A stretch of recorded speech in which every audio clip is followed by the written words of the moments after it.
Mi nombre es Grady Gómez y hoy hablaremos sobre la enfermedad de Kawasaki. Introducción.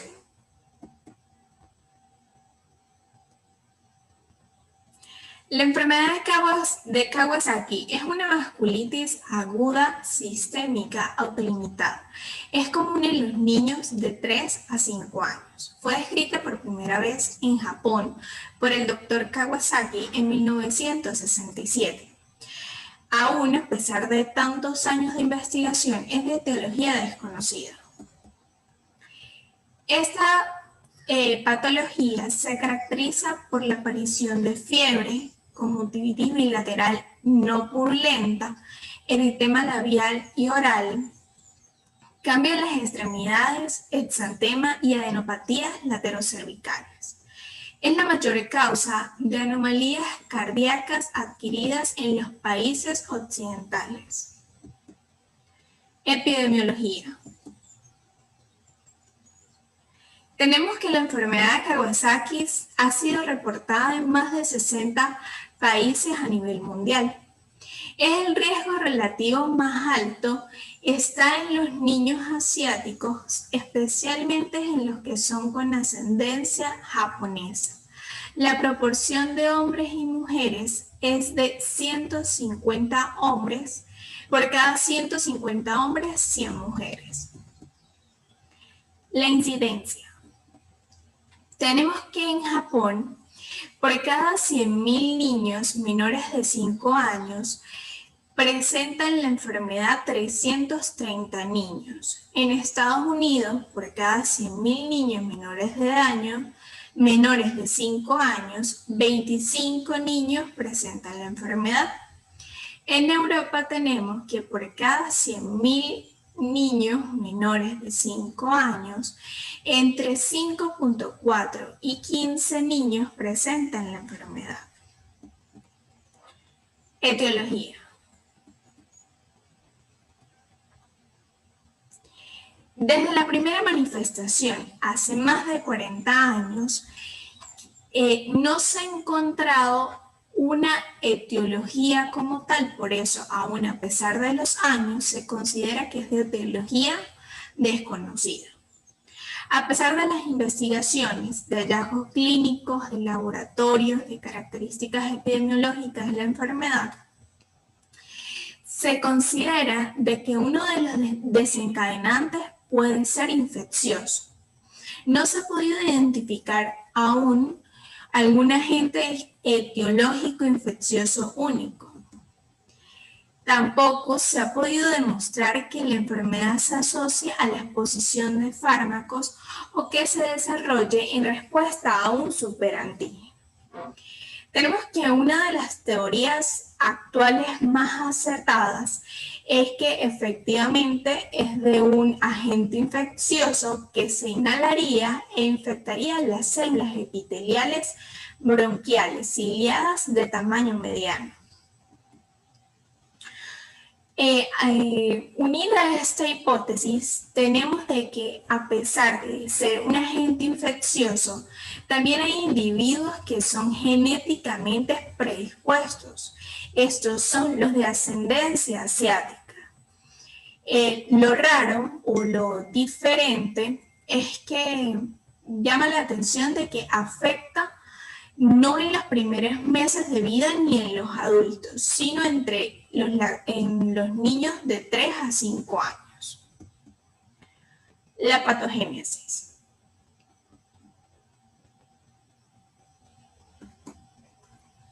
Tenemos que un estímulo desconocido activa las células mononucleares y las plaquetas, lo que va a dar una reacción en interacción con las células endoteliales. Las células endoteliales van a producir una proteína quimiotrayente del monocito, que esto va a hacer que se unan a la pared. Las plaquetas se van a ir uniendo progresivamente a la pared del vaso.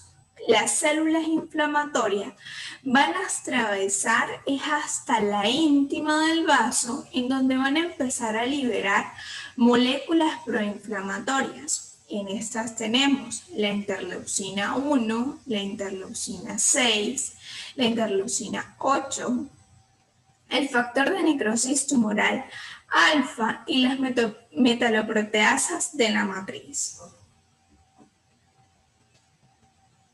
Vamos a encontrar que los neutrófilos van a liberar elastasa y va a producir un daño en la lámina interna, mientras que los macrófagos activados van a liberar sintetasa que van a producir óxido nítrico. Tenemos que las lesiones arteriales que se presentan en los pacientes con la enfermedad de Kawasaki tienen características de progresión según la duración de la misma. En esta vamos a encontrar 4 estadios y van a tener diferente duración. El estadio 1 es de 0 a 9 días y las enfermedades asociadas son perivasculitis de las arterias de pequeño calibre, pericarditis, miocarditis, inflamación del sistema de conducción atrioventricular, endocarditis, valvulitis. El estadio 2 es de 12 a 25 días. Podemos encontrar enfermedades asociadas como panvasculitis, característica de los vasos de mediano calibre, la formación de neurismas, trombosis de las arterias musculares, miocarditis, pericarditis, endocarditis con valvulitis. El estadio 3 consta ya es de 28 a 31 días y tiene enfermedades asociadas como la proliferación miointimal de las coronarias y en otras arterias de mediano calibre. Vamos a tener en el estadio 4, que es más de 40 días, la cicatrización de las arterias estenosadas. Tenemos que la predilección de la enfermedad de Kawasaki es en la formación de aneurismas y cambios histopatológicos en la circulación coronaria. Se considera esta enfermedad como la primera causa de cardiopatía adquirida en niños en los países en vía de desarrollo. Mecanismos inmunopatogénicos. La estimulación inmunopatológica es realizada por un superantígeno que va a generar una extensa producción de citocinas, un aumento del número de linfocitos T portadores de un receptor superficial y específico. Esto va a generar una cascada. Vamos a tener el proceso febril y la trombocitosis, en donde van a estar mediados por la interleucina 17, la proteasa de serina, la interleucina 6, el factor estimulante de inmunoglobulinas. Asimismo, vamos a tener la interleucina 1, el factor de necrosis tumoral alfa, que va a producir un aumento del proceso pirógeno, de la quimiosina del epitelio vascular, de las moléculas de adherencia. Y esto va a llevar a la activación de las células polimorfonucleares y del interferón beta. También encontramos las adenopatías cervicales, que son características de dicha patología, en donde encontramos que se produce una respuesta mixta de células T ayudadora o T helper. Estas van a producir el aumento de la quimiosina alfa y el aumento de la quimiosina beta. Diagnóstico. Para diagnosticar la enfermedad de Kawasaki nos vamos a través del diagnóstico clínico. No hay un examen específico que nos indique que dicho paciente cursa con esta patología. Sin embargo, vamos a realizar analítica sanguínea en donde ciertos valores van a estar aumentados. Pero como tal, no hay uno que nos diga que el paciente lo cursa. Los síntomas más de la enfermedad de Kawasaki son labios rojos y agrietados, lengua roja e hinchada, ojos rojos sin secreción, erupciones en el cuerpo y en la zona genital, fiebre alta, que dura más de 3 días, manos hinchadas, pies hinchadas con palma de mano rojas y palma de los pies rojas. Hablemos un poco sobre la fiebre. La fiebre es un síntoma específico. En el 100% de los casos ella está presente. Aparece en el periodo agudo. Suele ser elevada, a veces en 40 grados centígrados. Ella no va a responder parcialmente a los antipiréticos. Y el periodo febril puede durar de 5 a 25 días con un promedio de 10 días. Vamos a tener la conjuntivitis. La conjuntivitis va a ocurrir en el 85% de los casos. Esta va a ser una inyección conjuntival no supurativa bilateral, frecuentemente intensa, y va a afectar principalmente a la conjuntiva vulvar. Las alteraciones bucales. En las alteraciones bucales vamos a encontrar que los labios pueden estar secos y agrietados, así como una forma engrosada. Y la lengua la vamos a encontrar de aspecto aframbuesado, que también se le denomina lengua de frambuesa o lengua de fresa. Vamos a encontrar exantema, un exantema polimorfo que puede ser maculopapuloso, escarlatiforme y multiforme. Va a comenzar frecuentemente en superficies extensoras de los miembros, para después extenderse por todo el tronco y hasta la zona perineal. Tenemos las alteraciones de las extremidades. En un inicio vamos a encontrar un eritema florido de las palmas de las manos y las plantas de los pies, asociado o no a un edema indurado sin fobia. En la fase ya de convalescencia encontramos una descamación de comienzo a nivel periunguial. También vamos a encontrar en las uñas las líneas de Biot. Son unas líneas características que son profundas y transversas. Tenemos las linfadenopatías. Las linfadenopatías van a aparecer en el 70% de los casos que cursan con la enfermedad de Kawasaki. Ella se caracteriza por ser unilateral, afecta un solo ganglio, es doloroso, duro y de más de 1 centímetro de diámetro. Vamos a tener afectaciones cardíacas. Las afectaciones cardíacas suelen ser muy variables.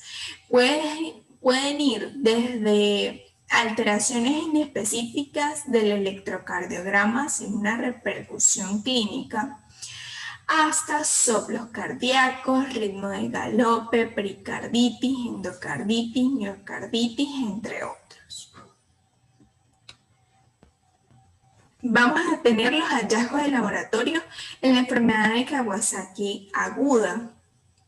Entre estos vamos a encontrar leucocitosis con neutrofilia y sin formas inmaduras, aumento de la velocidad de la sedimentación globular, aumento de la proteína C reactiva, anemia, alteraciones de los lípidos plasmáticos, hipoalbuminemia, hiponatremia, trombosis después de la primera semana, elevación de transaminasas séricas, elevación de Gardner-Gultil transpeptidasa sérica, entre otros.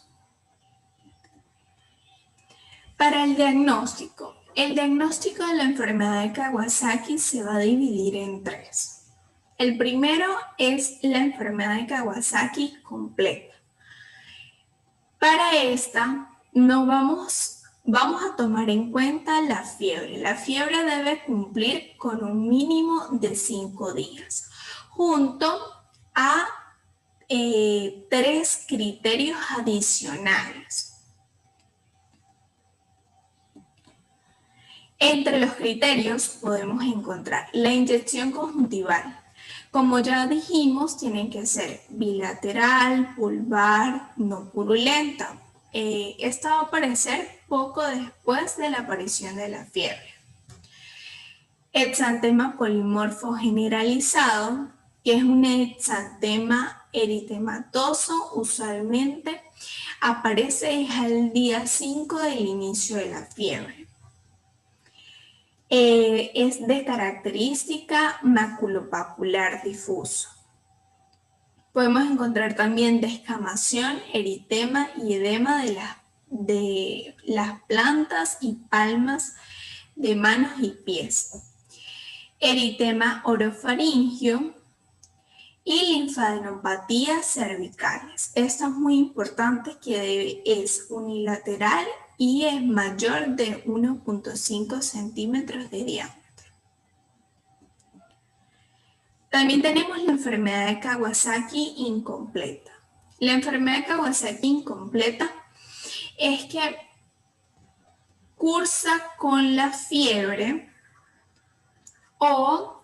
pero no presenta los 3 criterios adicionales, o cursa con todos los criterios, pero no presenta los días de la fiebre que debe tener.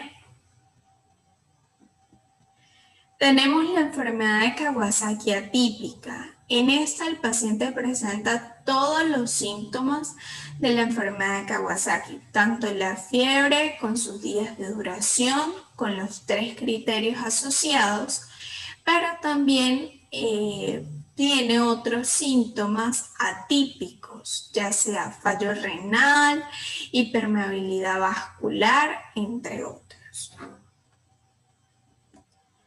El tratamiento.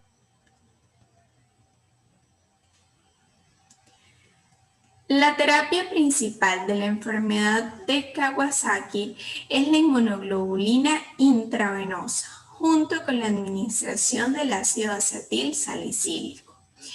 Esto se ha encontrado que va a disminuir la duración de la totalidad de los síntomas clínicos y la frecuencia de los aneurismas coronarios. Tenemos que los pacientes que reciben tratamiento en los primeros 7 días van a tener una respuesta favorable, y los que no presenten una respuesta favorable se consideran que tienen un mal pronóstico, con aumento de la probabilidad de la formación de aneurismas coronarios.